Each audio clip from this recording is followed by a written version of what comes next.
Hi dear friends and subscribers of Cricket Happenings, and thank you for all the overwhelming support that is coming in for the Cricket Happenings show, with more and more subscribers joining this show. So thank you very much first of all. Sorry today, I am having a sore throat. I am not in the best of my health unfortunately, but as you know, cricket is pretty dear to me, and Cricket Happenings is all the more dearer to me. And dear friends and subscribers, all because of your tremendous support and your tremendous, I would say, the cooperation to this particular cricket show. It really makes me feel, that I should not be missing even one cricket show. So thank you very much for that.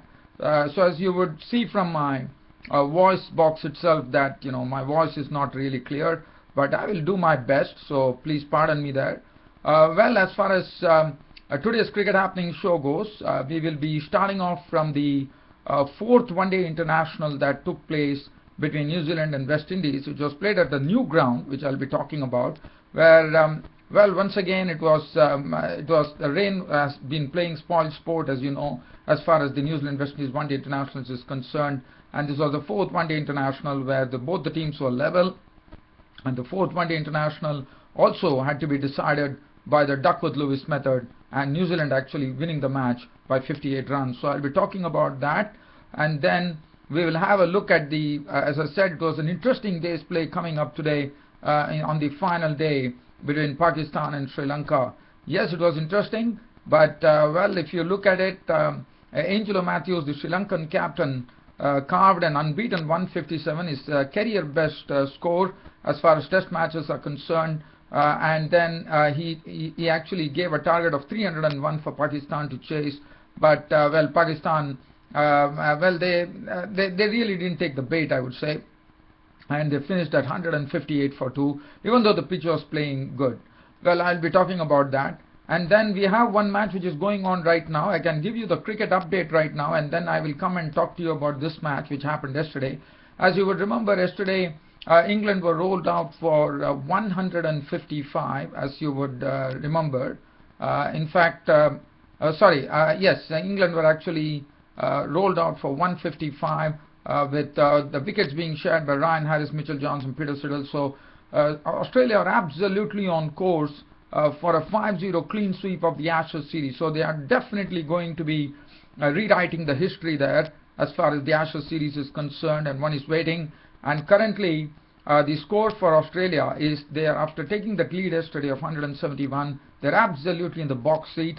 We have another 12 minutes left for lunch on the I think it is the third day. Yes, it is day 3 at the SCG, at the Sydney Cricket Ground, and Australia are already leading by 405 runs with 5 wickets. But the best thing that has happened to Australia here is that Chris Rogers has gone on to make a back-to-back Ashes Test century. In fact, he's still unconquered on 110 with 14 boundaries, and I think he has definitely booked his ticket for the tour of South Africa now. Splendid work done by Chris Rogers. He's not on 111. Brad Haddin, who has been the nemesis for England throughout this particular Test series, scoring at an amazing consistency as far as runs are concerned. He's already there. He's already got 24 to his name. He has hit 2 boundaries in that, and he's also looking pretty good. So 235 for 5 is the current update that is coming in. So I'll be taking you there at the end of this cricket show. So this is going to be probably a very short cricket show, because as you know, on Saturdays it's always a late night cricket show. So basically what I'm going to do is I'm just going to touch on some salient features. So let's first begin with the fourth one-day international between New Zealand and West Indies. Now, the reason this particular international was very significant is for the simple fact that this fourth one-day international was played at the Saxton Oval in Nelson. Now, this is a match. This is the first ever match, first international ever match, first one-day international ever that has been held at the Saxton Oval in Nelson. And the reason being, this being more significant, is that this is one of the venues for the 2015 World Cup, when it would be played in Australia and New Zealand, and New Zealand have this particular venue as one of the places where a match would be played. So that's the reason it was more significant. Now, as far as the West Indies New Zealand fourth one-day international was concerned, even though it finished on a Duckworth-Lewis method where New Zealand took the took the lead in the 5-match series 2-1. It all started with New Zealand actually batting first, and for New Zealand, well, the top half really contributed, with Jesse Ryder contributing 47 with 7 boundaries, Martin Guptill at the top, coming into some form at the right time, making very good 81 runs of 119 balls with 4 fours and 2 sixes. As I said, the top, it was basically the New Zealand score stood at 285 for 6 of 50 overs, and it was thanks to the top 4 which contributed, with Martin Guptill contributing 81, Jesse Ryder contributing 47 of 49 balls with 7 fours, Kane Williamson chipping in with 47 of 55 balls with 3 fours, and Ross Taylor making 49 of 44 balls with 5 fours, and that's what enabled New Zealand to have a score of 285 for 6 of their 50 overs. Now, looking at the bowling, Jason Holder initially did a fine job, but later on was really carted for runs. 1 for 58, 2 for 35 for the captain Dwayne Bravo, and 1 wicket apiece to Tino Best. Now, Tino Best returned some figures which was very costly. He was really taken to the cleaners. 9 overs cost him 70 runs and only 1 wicket to his name. So as far as West Indies were concerned, they batted, and West Indies really found the going pretty tough. In fact, in the pursuit of 286 in 50 overs, West Indies had to really get a good partnership going. But what happened was they lost both their openers for blobs. First, it was the Chadwick Walton, who was involved into a real misunderstanding with Johnson Charles at the other end, and he was run out for a duck. Johnson Charles trying to flick a delivery from McClenaghan, and he flicked it into the hands of Saudi, and he was gone for a duck. So that made it 0 for 2, 2 for 2, and after that it was Kirk Edwards who made 24 of 40 balls with 2 fours. Lendl Simmons contributing 43 of 48 balls with 6 fours, and then they lost. After that it was Dwayne Bravo, the captain, who was batting there, but when Dwayne Bravo and Ramadan were at the crease with the score on 134 for 5, it was a real struggle for West Indies because 34 overs had been bowled, and it was a real tall task for the West Indies. And for West Indies, the rain came in, and it all spoiled the proceedings as far as New Zealand were concerned. But New Zealand, by the dint of the Duckworth-Lewis method, were declared victors by 58 runs, and they took a 2-1 lead in the 5-match ODI series with the 5th one day, with the 5th and final. So the last match which is going to be played at Hamilton, at Seddon Park in Hamilton, and it's going to be played on 8th of January. So it's very essential for West Indies, if at all the match goes the whole hog, that they go on to win the match, if at all they want to square the series. Otherwise New Zealand would be taking the series. Well, bowling figures, well, as far as McClenaghan, Nathan McCullum and Kane Williamson were the ones who actually shared the wicket. But West Indies, I thought, they found the going pretty tough there on this particular wicket, and they were really struggling at 134 for 5. And then rain came in and it was decided by the Duckworth-Lewis method. Now, let's look at the first test against Pakistan versus Sri Lanka. I was talking to you yesterday, as I was telling you, that Angelo Mathews was there with Prasanna Jayawardene at the crease.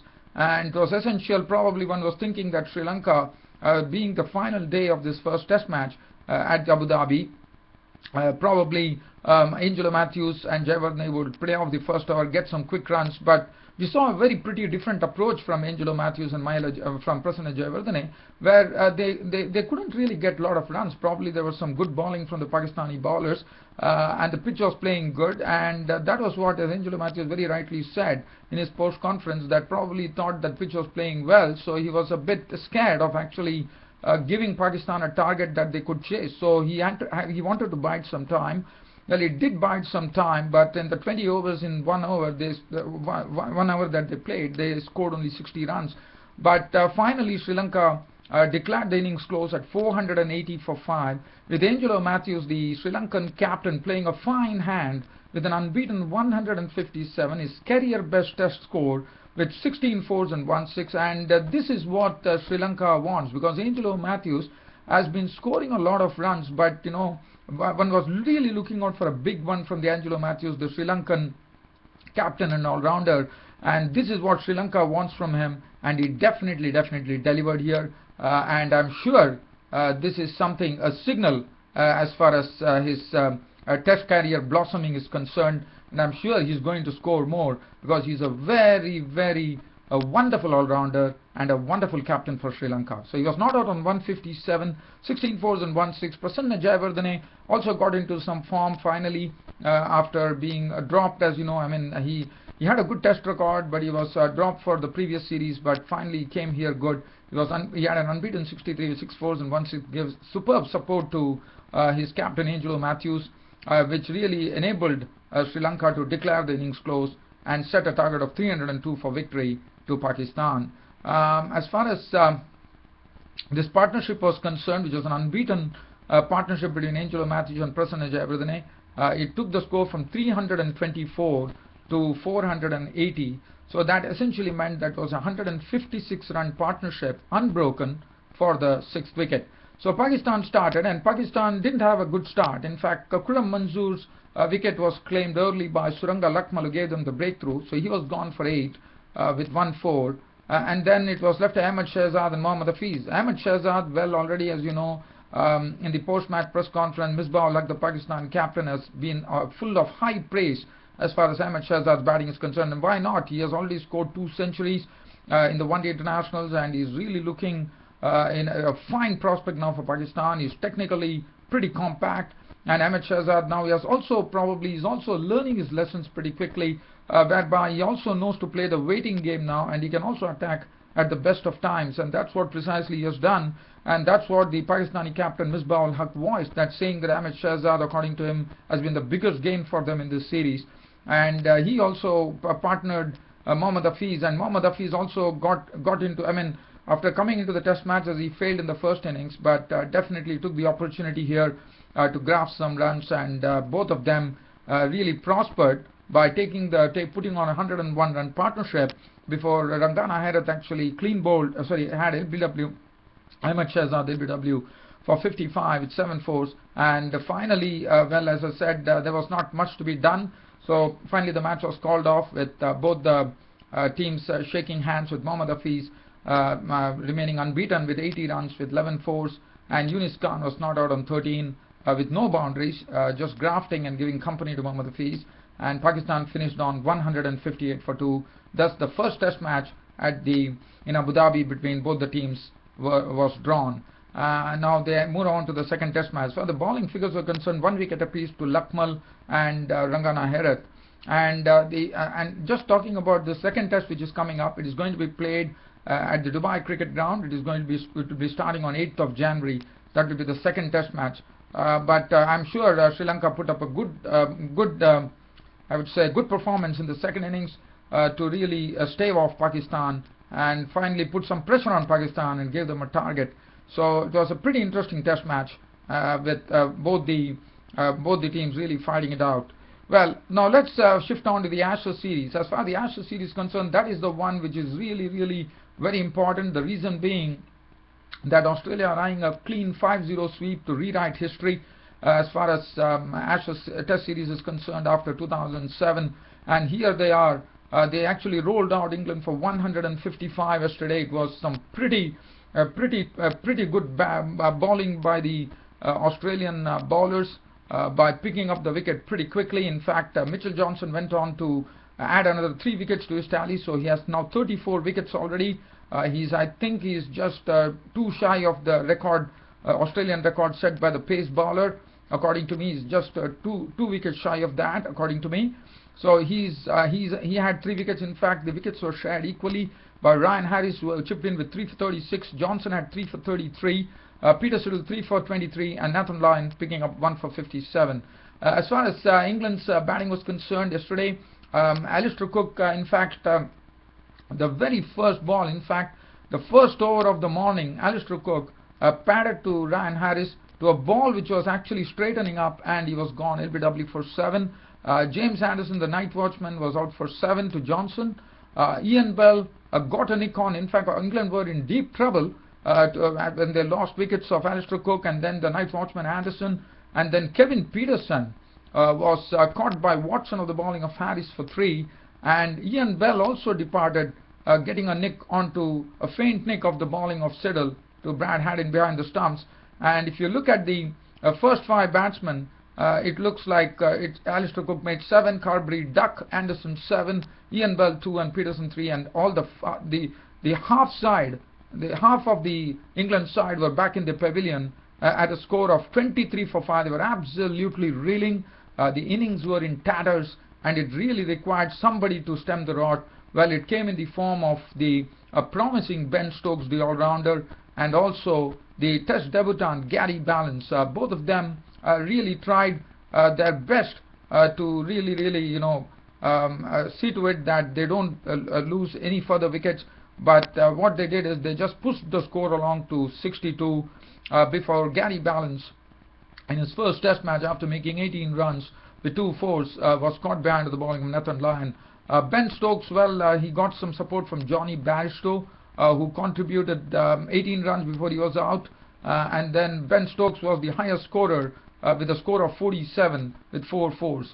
And other than that, later on, Scott Borthwick, as you know, he has some good pretensions as a batsman as far as English county cricket is concerned, but over here he was out for 1. But Stuart Broad stood out there and at least saw to it that England could at least get to a total of 155, with Stuart Broad contributing an unbeaten 30 with 4 fours and 1 6. Rankin was bowled by Johnson for 13 and 155 all out, and that meant that Australia got a lead of 171. I'm not going to go into the bowling figures of the Australians. As I said, it was all the wickets were equally shared by the pace bowlers. As far as the Australians' second dig was concerned, well, Australia started off with 171 runs lead. They were looking confident with David Warner and Chris Rogers, but well, I thought the English bowlers did well by picking up wickets pretty quickly. In fact, Anderson got a ball to David Warner which nipped back, and he was at just LBW for 16. After that, it was the turn of Shane Watson to be caught behind by Jonathan Bairstow for bowled Anderson for 9. So Anderson was the one who actually gave them the breakthrough with the score on 47 for 2. Michael Clarke was a victim of the bowling of Broad for 6, and suddenly England were looking good in the sense they have started picking up wickets at regular intervals. They sent Michael Clarke back to the pavilion. They also had the centurion, the first innings centurion Stephen Smith, back to the pavilion with Stokes picking up his wicket for 7, and that made the score 91 for 4. From 91 for 4, Australia had one very, very good partnership going, and that was done especially thanks in the main to Chris Rogers, who came to their rescue and started playing some lovely strokes.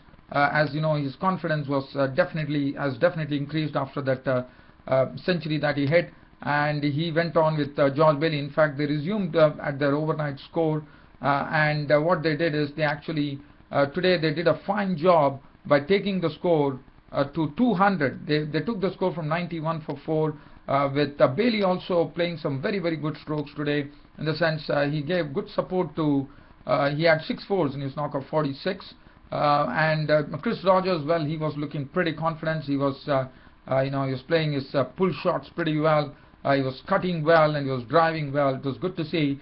And Chris Rogers and Bailey were the ones who actually resurrected the situation for Australia from a score of 91 for 4. The score went on to 200.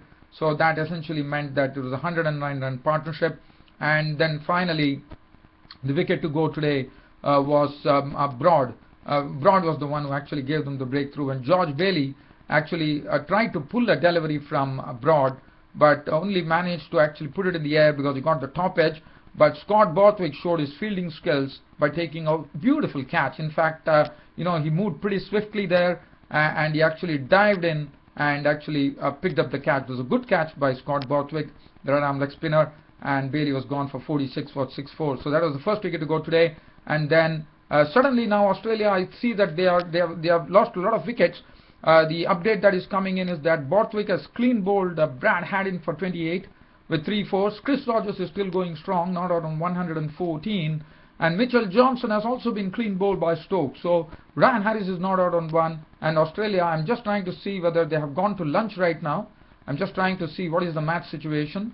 Well, we are definitely nearing lunch according to me, but I'm just trying to see whether it is lunchtime here at the Sydney Cricket Ground. So let me go and give you a final update at lunchtime. Yes, that's lunch, and at lunch Australia are currently they are at 248 for 7.